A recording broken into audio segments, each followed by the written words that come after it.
Bueno, buenas tardes, soy Gustavo Garavaglia, médico especialista en anatomía patológica y docente universitario del Departamento de Patología de la Universidad de Buenos Aires. En este caso vamos a presentar el caso problema de un linfoma B de células pequeñas.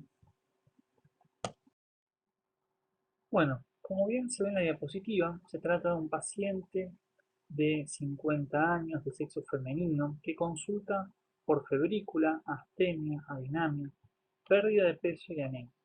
Al examen físico se constata esplenomegalia significativa, piel pálida, no se palpan adenomegalias y se indica un TAC, una tomografía computada, donde puede observarse una esplenomegalia y ligero aumento de los ganglios periaórticos. El examen de sangre periférica presenta como datos significativos glóbulos rojos en 3 millones, glóbulos blancos en 10.000, con una fórmula leucocitaria conservada. Se realiza una punción de médula que mostró una población celular conservada. Se decide, por lo tanto, la esplenectomía. Nosotros lo que vamos a ver es la pieza macroscópica y los cortes citológicos de la misma. En función de este caso problema formulado, se van a generar estas siguientes preguntas que vamos a analizar punto por punto. Primero, descripción macroscópica de la pieza. B, descripción microscópica. C, clasificación de los linfomas. D, relación de linfomas con leucemias. O sea, sería la relación y diferencias tanto en la definición de un término y el otro. E, ¿qué tipo de inmunomarcación cree que debe ser positiva para avalar este diagnóstico? Y F, ¿qué pronóstico tiene la paciente? Bueno, al examen macroscópico observamos una pieza de esplenectomía que a los sucesivos cortes presenta múltiples lesiones nodulares, la mayor de 0,2 centímetros y la mayor de 0,8 centímetros de diámetro mayor, constituidas por un tejido pardo claro de bordes lobulados, regulares y una consistencia duroelástica. En la primera imagen observamos que estas lesiones afectan la totalidad del parénquima esplénico, dejando apenas algo de parénquima remanente normal. En la segunda imagen observamos estas lesiones a mayor aumento. Bueno, al examen microscópico observamos un preparado teñido con hematoxilina y eosina, donde vemos el parénquima esplénico. En el mismo se identifica una expansión irregular de la pulpa blanca a expensas de una proliferación linfoide atípica, cuyas células vamos a ver en la próxima diapositiva a mayor aumento. Por otro lado, si podemos correlacionar la imagen macroscópica con esta imagen microscópica, podemos ver que se identifica este patrón multinodular, multifocal, presente en este proceso linfoproliferativo. Bueno, ya a mayor aumento, vamos a ver que esta proliferación linfoide va a estar constituida predominantemente por elementos celulares de pequeño diámetro, de núcleo esférico, de cromatina granular, con escaso citoplasma basófilo, alternadas con otras células de mayor diámetro, de núcleo esférico ovoide, de cromatina laxa, con un nucleolo que puede ser entre evidente a prominente y escasa moderada cantidad de citoplasma basófilo. En la imagen superior identificamos a estas células de pequeño diámetro, mientras tanto que en la imagen inferior podemos diferenciar algunas células aisladas que presentan esta cromatina un poco más laxa con este nucleolo entre evidente y prominente característico.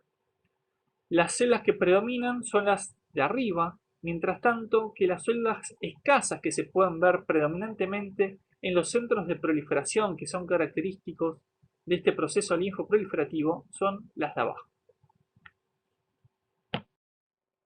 Bueno, ya resueltas la primera pregunta y la segunda pregunta, una que hacía correlación a las características macroscópicas y a las características microscópicas del caso problema, vamos ahora a analizar la clasificación de los linfomas, que es nuestra pregunta C. Las neoplasias linfoides, según el origen de la célula, o mejor dicho, el tipo histológico, se pueden clasificar por la OMS en 5 grupos.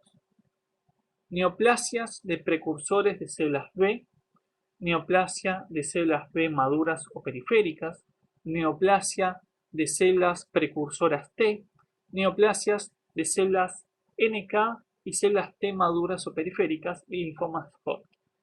Otra forma de analizar esta misma clasificación hace referencia a que los linfomas o procesos linfoproliferativos los vamos a poder dividir en 2 grupos iniciales: linfomas Hodgkin y linfomas no Hodgkin. Dentro de los linfomas no Hodgkin vamos a poder encontrar aquellas que van a ser linfomas B o linfomas T. Dentro de los linfomas B los vamos a poder dividir si se trata de precursores de células B o si se trata de células B maduras. Dentro de los linfomas T, que también incluye los NK, vamos a encontrar de vuelta aquellas neoplasias que se originan de estos precursores de células T o células NK y aquellas neoplasias que se originan de las células T o NK maduras. Las neoplasias de células B periféricas, por lo tanto esto quiere decir que son linfomas no Hodgkin B de células maduras o periféricas, se pueden a su vez clasificar en bastantes tipos o entidades histológicas, dentro de las que podemos mencionar la leucemia linfocítica crónica o linfoma linfocítico de células pequeñas, la leucemia prolinfocítica B, el linfoma linfoplasmocítico, el linfoma folicular, el linfoma de células de manto, el linfoma de la zona marginal, el linfoma de células velludas o tricoleucemia, el plasmocitoma o mieloma múltiple, el linfoma difuso de células grande B y el linfoma de Burkitt. Siguiendo con el tema de la clasificación, podemos ver que los linfomas no Hodgkin B se pueden dividir en 2 grupos en función de sus características biológicas y también morfológicas, que van a ser linfomas de bajo grado y linfomas de alto grado. Dentro de los linfomas de bajo grado vamos a encontrar el linfoma folicular, el linfoma linfocítico de células pequeñas, los linfomas de manto, el linfoma MALT, el linfoma de la zona marginal y el linfoma linfoplasmocítico. Dentro de los linfomas de alto grado vamos a encontrar el linfoma difuso de células grandes B y el linfoma de Burkitt. En la imagen adyacente se puede observar la frecuencia y el porcentaje en los cuales se pueden encontrar algunos de estos procesos linfoproliferativos. Como pueden observar, la gran mayoría corresponden a los linfomas B difusos de células grandes en un 37%, seguido por los linfomas foliculares en un 29%, y recién nuestro proceso linfoproliferativo del caso problema que estamos examinando se encuentra en el quinto lugar con un 12%. A pesar de esto, tenemos que tener en cuenta que esta leucemia de células B o linfoma linfocítico de células pequeñas tiene una característica que es extremadamente frecuente en los pacientes adultos mayores. Bueno, la siguiente pregunta hace referencia a la relación entre linfomas y leucemias. Bien, la principal relación o diferencia que existen entre estos términos están relacionadas con el compromiso al momento de la presentación clínica.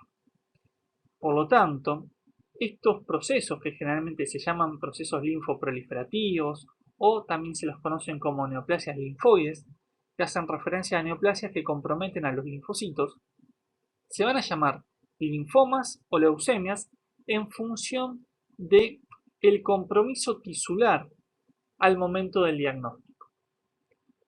Generalmente utilizamos el término leucemia cuando se produce una afectación generalizada de la médula ósea y generalmente también de la sangre periférica por células neoplásicas en la presentación clínica. Mientras tanto, que utilizamos el término linfoma cuando el compromiso neoplásico se da principalmente en órganos sólidos, como pueden ser ganglios linfáticos, o órganos que no son necesariamente ganglios linfáticos, pero que generalmente tienen un componente linfoide muy importante, como puede ser el vaso, o como pueden ser otras estructuras como el tubo digestivo, gracias a la presencia del tejido linfoide asociado a las mucosas, entre otros ejemplos. En función de esto, vamos a hablar que los linfomas se pueden subdividir desde el punto de vista compartimental en dos grupos: los linfomas nodales o ganglionares y los linfomas extranodales o extraganglionares. La realidad es que estos procesos, estas neoplasias linfoides, pueden comportarse como una leucemia o como un linfoma en función de cuál es el compromiso inicial. Por lo tanto, puede ser que un linfoma de células pequeñas B se llame linfoma porque inicialmente tuvo compromiso ganglionar, o se puede llamar leucemia linfocítica crónica porque inicialmente tuvo un compromiso de médula ósea. Algo similar pasa, por ejemplo, con los linfomas foliculares. El linfoma folicular generalmente se llama linfoma folicular, ¿por qué? Porque el compromiso arranca en la mayoría de los casos por un compromiso ganglionar, pero en otras oportunidades este linfoma puede comenzar por un compromiso de la médula ósea.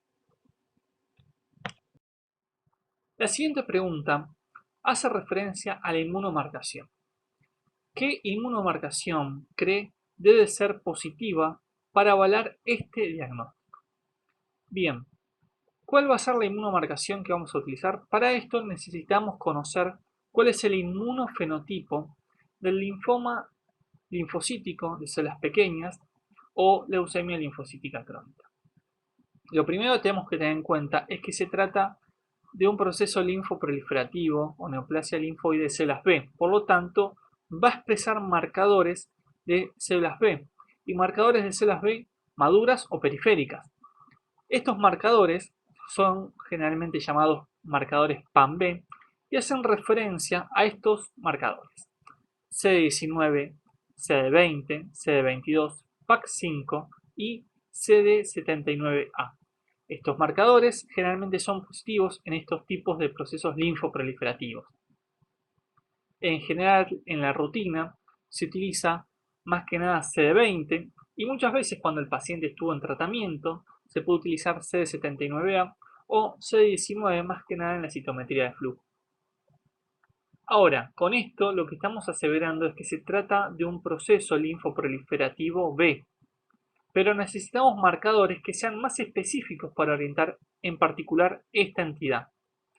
Para esto utilizamos otros dos marcadores, que es el CD5 y el CD23.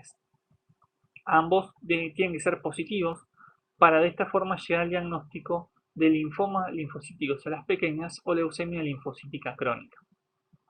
Por lo tanto, a partir de la combinación de rasgos morfológicos, que es la presencia de esta proliferación linfoide atípica constituida predominantemente por células pequeñas, de núcleo esférico, cromatina granular, con escaso citoplasma basófilo, con ocasionales células de un mayor diámetro que presentan un núcleo esférico, bóveda y cromatina laxa con núcleo evidente, a esos los vamos a llamar prolinfocitos, o cuando tienen un núcleo más grande y un nucleolo más prominente, a estos los vamos a llamar parainmunoblastos.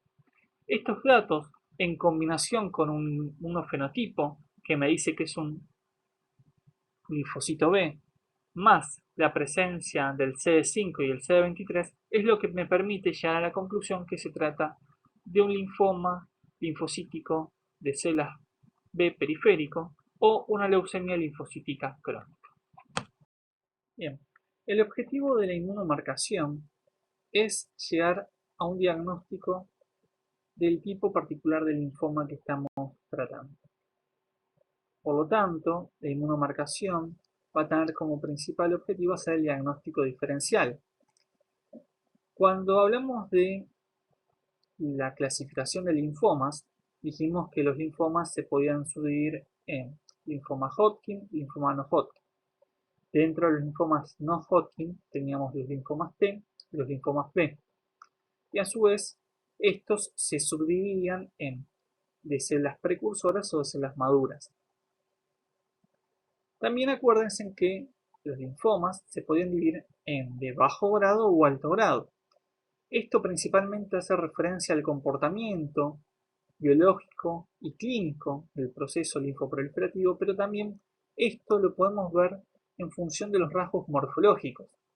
En un linfoma de alto grado vamos a ver la presencia de necrosis, un alto índice mitótico y va a estar constituida por células cuyo diámetro va a ir entre intermedio a grande.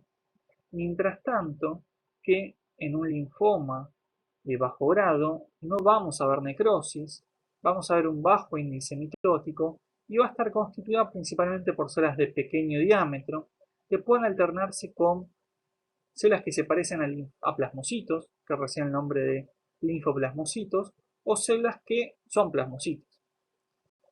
Y generalmente estas células, los linfocitos de pequeño diámetro, que son característicos de estos linfomas de bajo grado, pueden presentar algunos rasgos morfológicos, como por ejemplo este núcleo esférico de cromatina granular, de la leucemia linfocítica crónica, o pueden presentar núcleos esféricos con pequeñas hendiduras de cromatina bien condensada, cuyas células reciben el nombre de centrocitos, que son más característicos, por ejemplo, del linfoma folicular. A pesar de esto, las características inmunofenotípicas son las que más que nada ayudan a un diagnóstico certero. Por eso, la inmunomarcación en estos casos tiene como objetivo ayudar a hacer el diagnóstico diferencial entre entidades. Dentro de la leucemia linfocítica crónica, los principales diagnósticos diferenciales son el linfoma de manto, el linfoma folicular y la leucemia de células velludas. Estas cuatro entidades corresponden a neoplasias de células B, por lo tanto, van a expresar marcadores PAM-B. Por ejemplo, como dijimos, el marcador PAM-B que más se utiliza en la práctica diaria es el CD20, por lo tanto, estas cuatro entidades son CD20 positivo. Otro marcador que generalmente se utiliza es el CD5. Si se fijan, el CD5 es positivo en la leucemia linfocítica crónica y en el linfoma de manto, mientras que es negativo en el linfoma folicular y la leucemia de células velludas. Por otro lado, otro marcador que también se utiliza generalmente en la rutina es el CD10, que es positivo, en este caso, solo en el linfoma folicular. Por otro lado, tenemos el CD23, que va a ser positivo en la leucemia linfocítica crónica y que nos va a permitir diferenciar esta entidad con el linfoma de manto, que si se fijan, ambas entidades son CD5 positivo. El resto, el linfoma folicular o la leucemia de células velludas, generalmente son negativos para el CD23. Otro marcador que nos va a permitir diferenciar la leucemia linfocítica crónica del linfoma de manto es la ciclina D1, que va a ser positiva en esta última entidad. Otros marcadores que generalmente se utilizan, pero que son más inespecíficos, es el BCL2, el BCL6, que en este caso sí es un poco más específico y va a ser un marcador característico del linfoma folicular, el CD25, que generalmente se expresa en la leucemia de células velludas, al igual que el CD103. Para terminar, vamos con la última pregunta, que hace referencia a el pronóstico de la paciente.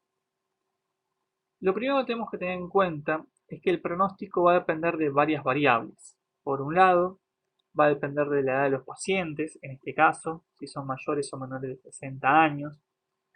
Por otro lado, va a depender también de la carga tumoral, va a depender de algunas variables inmunofenotípicas y también por otro lado de algunas variables determinadas por biología molecular, por ejemplo, la presencia de algunas alteraciones en determinados cromosomas, por ejemplo, el cromosoma 13, se asocia con peor pronóstico que aquellos pacientes que no tienen determinadas alteraciones en el cromosoma 13 en estas células neoplásicas.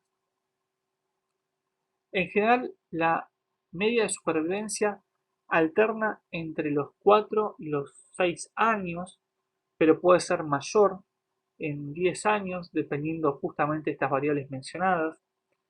Un rasgo característico y particular de este tipo de neoplasia es que al momento del diagnóstico, si el paciente se encuentra sintomático, no se lo trata y solamente se lo va a empezar a tratar con quimioterapia cuando esta enfermedad se torne sintomática, dado que el tratamiento puede ser más perjudicial inicialmente cuando el paciente se torna asintomático que la propia enfermedad.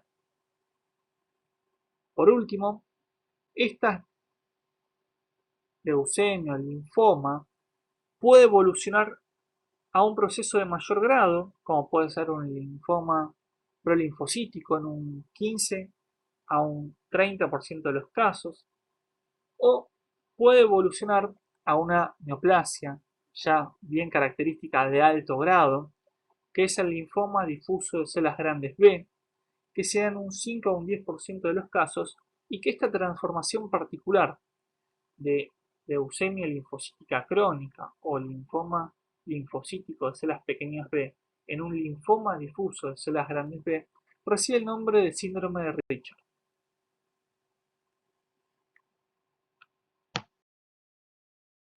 Bueno, con esto concluimos la resolución del caso del linfoma linfocítico de células pequeñas B. Espero que les haya servido y muchas gracias por su atención.